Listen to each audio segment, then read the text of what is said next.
महागणपतिं मनसा स्मरामि महागणपतिं మనసా స్మరామి. TR creations family అందరికీ నా హృదయపూర్వక ధన్యవాదాలు. అలాగే ఈ యొక్క ఏప్రిల్ నెలలో 19వ తారీఖు నుంచి 25వ తారీఖు వరకు కూడా ఏప్రిల్ మాసానికి 3వ వారానికి సంబంధించి ద్వాదశ రాశుల వారికి రాశి ఫలాలు ఏ విధంగా ఉండబోతున్నాయి అనేది చూద్దాం. దానిలో మేజర్ ట్రాన్సిటల్ చేంజ్ ఈ వారం మనం గమనించినట్లయితే కనుక శుక్ర భగవానుడు ఆయన స్వక్షేత్రంలోకి వృషభ రాశిలోకి ఆయన సంచారాన్ని మొదలు పెట్టబోతూ ఉన్నారు. అదేవిధంగా ఇక్కడ మనం చూస్తే కనుక గ్రహాల యొక్క సంచారం మేషంలో రవి ఉచ్చ స్థితిలో ఉన్నారు, శుక్రుడు వృషభంలో, గురువు గారు మిథునంలో, సింహంలో కేతు భగవానుడు, కుంభంలో రాహు భగవానుడు, అలాగే కుజ బుధ శనులు మీనరాశిలో సంచారంలో ఉన్నారు. ఇక చంద్రుని యొక్క గమనం కూడా మనం చూసినట్టయితే కనుక మేష వృషభ మిథున కర్కాటక రాశుల మీదుగా చంద్రుని యొక్క సంచారం కూడా ఉంది. ఈ విధమైన చంద్రగమనం మిగతా ఈ గ్రహాల యొక్క గోచారం ఆధారంగా ఈ ద్వాదశ రాశుల వారికి ఈ వారం ఫలితాలు ఏ విధంగా ఉండబోతున్నాయి అనేది మనం ఇప్పుడు చూద్దాం. వృశ్చిక రాశి వారికి సంబంధించి చూస్తే కనుక ఈ రాశికి షష్టమంలో రవి, దశమంలో కేతువు, రెండు గ్రహాల యొక్క అనుకూలత వృశ్చిక రాశి వారికి కనిపిస్తూ ఉంది. దీనిలో మేజర్గా ఎప్పుడైతే షష్టమంలో రవి యొక్క సంచారం ఉందో ఈ రాశి వాళ్ళకి సంబంధించి అండ్ 15వ తారీఖు నుంచి రవి వచ్చారు. సో డెఫినెట్గా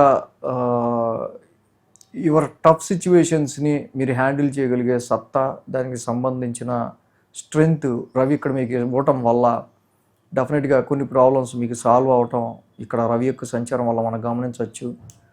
సో దానిలో ఆది సోమ మంగళ 3 రోజులు కూడా 6, 7 స్థానాల్లో చంద్రుని యొక్క సంచారం అనుకూలంగా ఉంటాం. వారం ప్రారంభం చంద్రరావులు ఇద్దరు షష్టమ స్థానంలో ఉంటాం.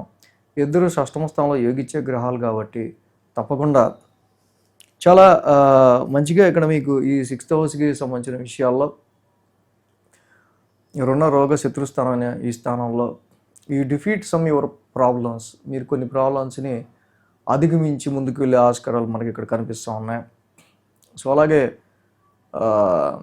సోమ మంగళవారాల్లో మనకి చూస్తే కనుక ఇక్కడ మెయిన్గా సప్తమ స్థానంలో చంద్రుని యొక్క సంచారం, సప్తమంలో చంద్రుని యొక్క సంచారం, అలాగే శుక్రుడి యొక్క సంచారం కూడా ఉంది మనకి. అక్కడ మెయిన్గా శుక్రుడు అంత యోగిచ్చే గ్రహం కాదు, బట్ ఓన్ హౌస్లో ఉన్నారు. సో ఓకే, ఏదో సో అండ్ సోగా నడుస్తుందంటే నడుస్తుంది అన్నట్టుగా ఇక్కడ మనకి వ్యాపారం ఉండే ఆస్కారాలు కనిపిస్తూ ఉన్నాయి. మ్యారిటల్ లైఫ్లో కూడా సో ఏదో అలాగా బ్యాలెన్స్డ్గా ఉండే ఆస్కారాలు మాత్రమే ఉంటూ ఉంటాయి. బుధ గురువారాల్లో మెయిన్గా అష్టమ స్థానంలో చంద్రుని యొక్క సంచారం, అక్కడ గురువు గారు కూడా ఉన్నారు. సో మెయిన్గా ఇక్కడ నోట్ చేసుకోవాల్సిన పాయింట్ ఏంటంటే మనకి ఇక్కడ కుజ బుధులు ఇద్దరు కూడా ఈ రాశికి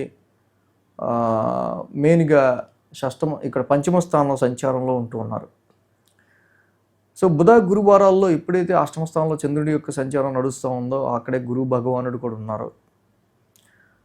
ఇక్కడ ఇన్వెస్ట్మెంట్స్ విషయాల్లోనూ, సంతానపరమైన విషయాల్లోనూ, లవ్ అండ్ ఎఫెక్షన్ అండ్ మిమ్మల్ని అభిమానించే వాళ్ళ విషయంలోనే ప్రేమానురాగాలు తగ్గటం, it is very tough to handle love లైఫ్కి సంబంధించిన విషయాల్లో. సో ఇక్కడ మనకి ఇన్వెస్ట్మెంట్స్ విషయాల్లోనూ, ఇన్వెస్ట్మెంట్స్ అండ్ లవ్ లైఫ్, ముఖ్యంగా లవ్ అండ్ ఎఫెక్షన్కి సంబంధించిన విషయాల్లో చాలా వరకు కొన్ని వెరీ లో లెవెల్ సిగ్నల్స్ మనకు కనిపించడం వల్ల మీరు పెట్టుకున్న ఎక్స్పెక్టేషన్స్ ముందుకెళ్ళటంలో కానీ, శాలరీ హైక్స్ అండ్ ఇంక్రిమెంట్స్ విషయంలో కానీ, సంతానపరమైన విషయాల్లో కానీ కొంత మనకి లో లెవెల్ సిగ్నల్స్ ఎక్కువ కనిపిస్తున్నాయి వృశ్చిక రాశికి. కొంచెం గురుబలం పెంచుకోండి, దేవానాంచ ఋషినాంచ చదువుకోండి. దీనివల్ల సంతానానికి, ఇన్వెస్ట్మెంట్స్కి, అదర్ సోర్సెస్ ఆఫ్ ఇన్కమ్కి సంబంధించి కానీ, అన్నెసరీ వెల్త్ లాస్కి సంబంధించిన విషయాల్లో కానీ మీరు ప్రొటెక్ట్ చేయబడ్డానికి కేజింపావు శనగలు, ఒక ఎల్లో క్లాత్ సంబంధించి ఇక్కడ కేజింపావు శనగలు, ఎల్లో క్లాత్ దానం ఇవ్వటం వల్ల మీకు చాలా వరకు కూడా ఈ సమస్య గురువారం పాటు దానం ఇవ్వటం వల్ల తీరే ఆస్కారాలు ఉంటాయి.